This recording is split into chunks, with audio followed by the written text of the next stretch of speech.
All right, keep looking out for one another. That was the message from outgoing Defense Secretary Chuck Hagel to Marines at Miramar today.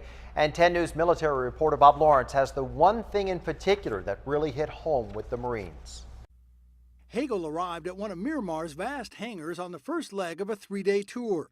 Hagel is leaving office after just 2 years, but did not want to leave without saying thank you. The Marines, the Navy, the Army, Air Force, for what they do for this country and for the privilege I've had to serve as your secretary. Hagel made a similar appearance before Marines at Camp Pendleton 2 years ago, not knowing, of course, he would soon be out of a job. That he wanted to stop here before he left meant a lot to Lance Corporal Matthew Hantum. Awesome to see someone high-ranking like that to come talk to all of us. But more than that, Hagel wanted to hear from Marines, something he's done since he took office.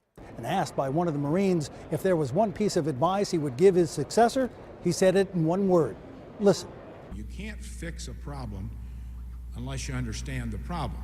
And the best way to understand a problem is you've got to go out and see it. He touched on a number of topics, from strained budgets to world threats. But what sunk in was that he came from the enlisted ranks. Like, maybe someday I could be the Secretary of Defense, you know? Like, if he managed to make it, then maybe I could.